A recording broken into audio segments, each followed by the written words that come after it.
But back to Labor getting tougher on Israel. It's now said that Israel still hasn't properly explained how and why it killed 7 aid workers in Gaza, including an Australian, and has appointed Air Chief Marshal Mark Binskin to check on Israel's ongoing investigation to what Israel says was a mistake. A couple of senior officers have already been fired. We would expect that Mr Binskin will be able to work in a way that provides greater information to Australia. We want to ensure that all evidence is preserved, but we want him to have full access.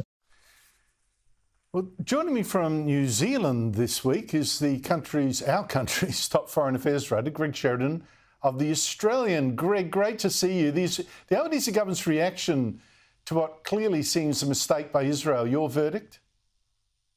Well, Andrew, I think this is a disgraceful, sensationalist and wicked stunt by the Albanese government, which is not only wrong in principle and bad morally, but threatens to politicise and debauch our own military. Mark Binskin is a good guy. I've known him, interviewed him, very good guy. But, you know, in democracies, uniformed soldiers do as they're told. I'll make 2 points about this ridiculous stunt. First, the Australian ambassador in Israel could undertake any liaison, ongoing about future Israeli investigations.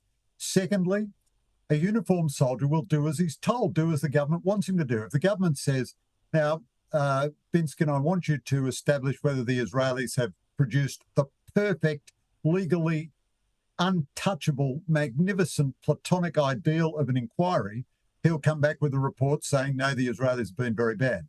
If they say to him, now, Mark, I want you to establish whether the Israelis had an inquiry and would do roughly as much as we would do, he'd say, yes, Prime Minister, they've done fine. So the government will get whatever outcome it wants, which is no reflection on Binskin. But this is the government misusing a uniform to dress up its own dreadful political cowardice in deserting Israel. You know, Australian soldiers are accused, and we have no way of knowing the justice of this, of war crimes in Afghanistan from many, many, many years ago. And I think one charge has been laid all these many years later. Now Israel plainly made a mistake. It would be insane to think Israel did this on purpose because it's wrong in principle and nothing has done Israel more damage.